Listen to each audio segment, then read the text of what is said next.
Hello, hello. It's Sammy and Chewy. So I haven't vlogged in a little while. I'm not gonna lie, life has just been quite boring lately. But finally, I'm back at it and I have a lot of things coming up. So first things first, I gotta get dressed. I wanna go to Home Goods and get these little picture glasses because I saw this recipe on Facebook. I don't even use Facebook that often. I only go on there because I have 2 different groups that I'm in. 3 actually. One for my betta fish, one for my goldfish, and one for lost pets. In case I see a lost dog, I like to post it on there because most of the area in our town is in this group. So if your dog is missing, usually you go there and check first. But I was just like scrolling through because I was looking at some like betta fish things and I saw this recipe for a pineapple mango lemonade. I'm not the biggest fan of mango. I know people love mango, but not I. So I'm just gonna do pineapple lemonade and we'll just see what goes. It's a creamy lemonade, but to add in a couple other things that I thought were interesting that I did record. One, Mother's Day was so cute. I made this little gift for my mom, and on the same day it was JC's birthday, and I made her these little handmade picture frames because she is getting her first apartment. I wanted to be the first one to add some decor. I just wasn't sure if that process was very interesting. I also had an update on my gnome garden. I added a lot of different things and it all came together very cute. My crumble cookie gnome is complete. I had the whole process filmed, but I was just like, I talk about my gnome garden almost every video and I don't want it to get repetitive or boring. But if you guys aren't tired of seeing stuff like that, do let me know. If you are tired of seeing stuff like that, also let me know because I don't want to get repetitive. But yeah, let's get ready and take on the day.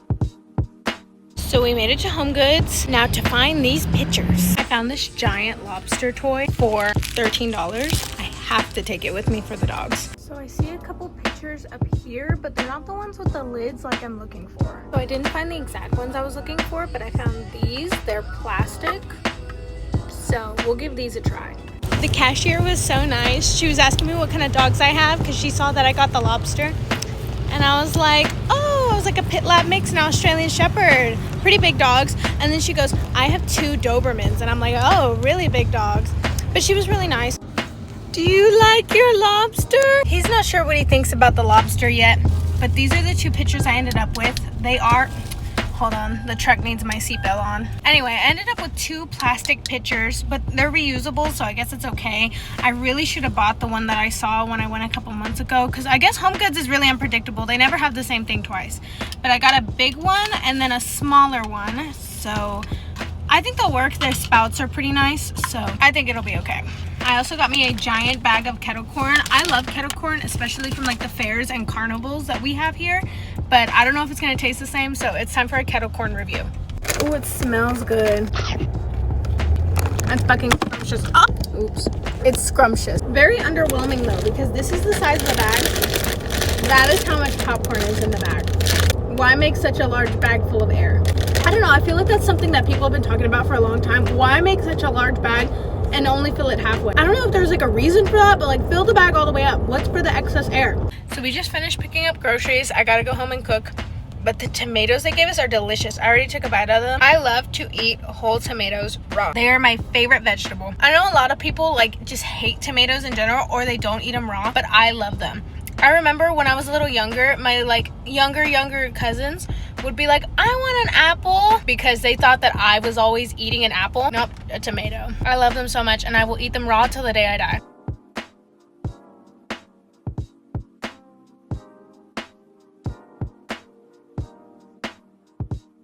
We're at Barnes & Noble's, taking a look around. This Lego set is so cute. They're playing 21 Pilots in here. I love this Barnes & Noble's. So I got book number 4. I'm really excited to see what it has. And I didn't like my coffee I got at Scooters, so I'm getting me a strawberry refresher now. But I'm really excited. The cashier was so nice. He was like, don't look at the pin pad because it has the name of the book. And I was like, you're right. And so I was just like, from afar, I was like, close my eyes, tap the card. But I'm really excited to read it. So we're back with my mystery book. So they did have the description or like the synopsises of the books sitting there so you could read and kind of pick.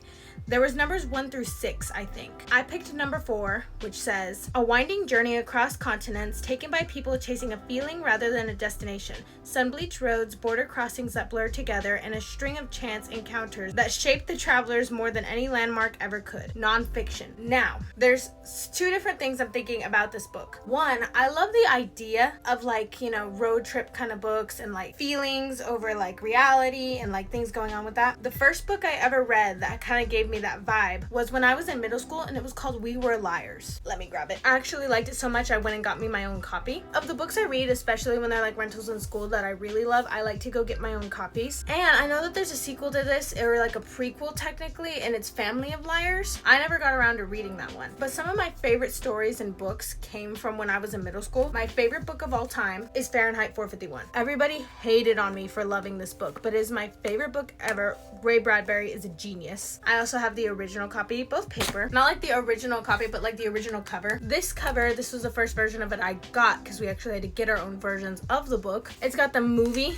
cover on it. People say this all the time, but the movie left out my absolute favorite part, and the book is better. But Michael B. Jordan's on the cover, which is great. It was a project over like banned books, and I absolutely adored this one. I truly am a book lover, even though I don't have much time to read lately, but I'm finding more and more time now. I finally finished a book that I got years ago. It was called The Ichabod. I believe it was by J.K. Rowling. Do not quote me on that. It's a fictional fairy tale kind of story, but I got to finish it, and that was pretty recently. That was only like a week ago. But this one also says nonfiction, and I adore nonfiction, specifically war stories. I am a history buff. I want to know everything. I want to know everybody's story of everyone who has ever lived. I want every memory that can possibly be told to me. I love to take in that kind of information. One of my favorites I've read, The Miracle of Dunkirk and The Ghost Ships of Archangel. So when this gave me that kind of vibe of like, oh, you know, traveling, kind of like road trip vibes, but it said nonfiction, I was like, this is for me. Enough talking, let's open it. I'm so excited. It's like a blind box. Okay. I'm gonna be so sad if it's a book I've already read before, but I don't think it is. Okay.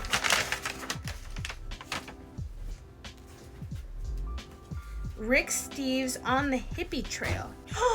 This looks perfect for me. Istanbul to Kathmandu. Sorry if I butchered that. And the making of a travel writer. I'm gonna read a couple pages tonight because my self-care bird, I've been using this self-care app for quite some time called Finch. One of my goals lately is to read at least 3 pages of a book a day. Because since I finished the Ichabod, I wanted to add that goal in there to encourage me to just read more. I honestly didn't read much once I got out of high school, and I want to get back to it. Like, I want to force myself to read so I'm not kind of sitting around, because I feel like the thing before that was like I was being forced to read. But I found some of my favorite books through that. So I'm forcing myself to read, and I will update when I'm done with the book to let y'all know if it's a good read or not, obviously. Hello, it's a new day. I have a few things I want to talk about. One, why this vlog is taking so long to get posted. It's been 2 weeks since I last uploaded. My goal is to upload once a week, but the reason for that is there was a hometown baseball game I really wanted to go to. I was really excited. It was supposed to be last weekend. I had my tickets and everything, but then something came up and I could not go. I really wanted to add that into this vlog. I don't know why. I was just so dead set on adding it to this one that I put off posting it for a long time. So this entire vlog is a compilation of many, many days. But I still feel like what I had just still wasn't enough. So I'm gonna add what I have today and pick up with something fresh for next week, because I will be able to go to the game next weekend. I don't know why, I was just dead set in adding me going to this game to this vlog. But that didn't get to happen, and that's okay. Second thing second, on to what I'm doing today. So today's currently Wednesday, and I have a story to share. So since I've had my gnome garden set up, so many different things have been coming to visit it.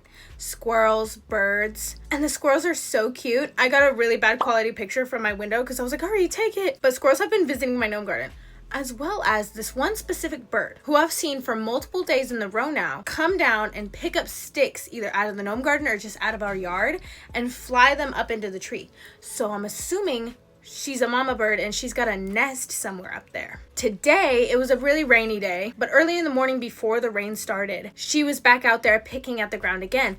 And she had another bird with her. They were like walking side by side. They look like the same kind of bird. So I don't know. That might be her husband. Either way, I love seeing this bird. So I'm like, if she has a nest up there, I have to feed her, right? So the day that I went to Barnes & Noble's, we had also stopped by the craft store Michael's. I didn't film in there because I actually wasn't there for anything. It was my friend who was there. But when I walked in, I saw a bunch of these paintable birdhouses. I assume they were meant to be paintable or customizable. This is the one that I saw. I didn't buy it that day until I decided decided I was going to feed this mama bird. I got this one because I feel like the openings are big enough because she's a pretty chunky girl, so that she can fit in there and eat. My mom has no idea that I'm doing this, and she's gonna be so mad because the birds that have been around in our yard, they get our trucks, that everything under the tree, they get them really dirty, and I am kind of afraid that I'm gonna attract like a swarm of birds to this thing. But I'm gonna paint it. It's definitely a little rough around the edges, so that's gonna need to get fixed. When I looked it up, it said the best bird feed to give them was wild bird feed, because they're wild birds. So this is gourmet variety, backyard birds favorite. Dropped it. This is apparently enjoyed by finches, sparrows, buntings, and more. It also supports bird health, so I'm hoping they'll like it. It's also pretty big. I'm gonna be feeding these birds for a long time. I also got this bag. It's a little smaller, but it says tiny beaks. It has smaller seeds on the inside. This one apparently is vitamin enriched, has protein and omega fatty acids. This one's apparently enjoyed by chickadees, finches, wrens, and more. And they're just smaller seeds because I don't know how big their beaks are or what they can really eat. But yeah, I got both of these bags at Tractor Supply. Now, before we get painting, I have one more thing to talk about. So for a little while now, I've been struggling with the pores like on my nose and like sides of my cheeks. And all over TikTok, I've been seeing this thing called the Dr. Meloxin Peel Shot. And I kind of went through reviews, I went through comments. And from what I found, this is the best one I could get my hands on, I think. This one is Kojic Acid Turmeric Body Peel Shot. But I already opened it because I was just so excited to see if it truly worked. So I pulled it out and I put the tiniest dot on my hand, and it took out so much like disgustingness, like dead skin. What really made me look into this is that I feel like my armpits are really dark. I feel like I see like all these influencers or celebrities, and I'm just like, how do you get your armpits so light? Which I get why they're not, you know, like their clothes, they're not exposed to sunlight. Like if I went walking around like this all the time with my armpits out, then I would maybe have lighter armpits. But I wear tank tops a lot. Like I love tank tops. They're one of the most comfortable shirts that I ever wear. So I was really in the market for something that could help me lighten the skin. So I'm really excited to try this on not only my armpits but my face. Now I'm a big believer in not talking good about something that doesn't actually work for me.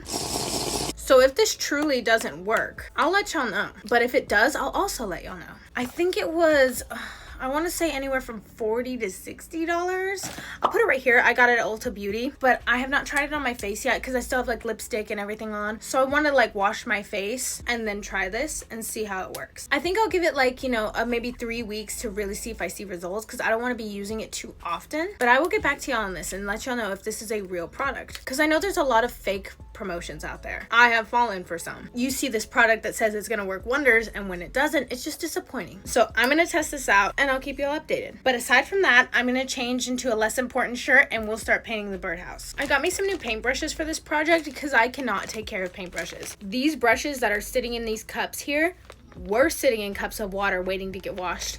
Never did. They're dried up. I'm sure if I tried to wash them, I could maybe save some. But I feel like every single time I do something, if I don't get around to washing the brushes, I just go buy another one. I buy the exact same pack too, with the exact same brushes, foam brushes, and big wooden brushes for $7. I really should be washing them and saving money, but I don't. Let's get started. So I'm finally finished. This took an absurd amount of time. I know it's very simple, but I started this project at like 9 p.m. It is 12 a.m. And you wouldn't think something this simple would take that long. But it was just the fact of like the multiple little details and this little detailing there and really getting in there and making sure it gets painted. And then just like stick my hand in and paint the whole inside. I started with the polka dots on the base, and I was like, that's really cute. I like that. And originally I was gonna put mushrooms on this red part right here, but then I started going in with these stripes and I was like, oh, they're so cute. And then I saw it from the top and I'm like, oh, this is just absolutely adorable. I did add a couple of white polka dots up here, so it still does have that like mushroom vibe. And then I went in with these Sharpie paint markers. I love them. And did the outline of the hearts in red. It's a little messy, but I don't think the birds will care. And I just didn't want to make it too busy on the top or on the inside, because it is just going to be feed. And then I'll give it 2 coats of varnish, and that takes like hours to dry. And then I will be back when I'm ready to hang it and put some feed in it. So the birdhouse is finished, varnished and dried. I'm thinking that I want to hang it here on this branch right above the garden. I hope they like it, but let's get it hung up. How cute. I tied a little bow on it, give it a little bit of decor, and it's hanging right here with the gnome garden. So I got it filled with food. I hear the birds chirping. I'm gonna go get me some food, come back and watch and see if any birds stop by to have a meal. I'm over here sprinkling some on my windowsill and I saw my rain catching gnome caught some rain. He caught rain. How cute. Oh my god. She's eating the food.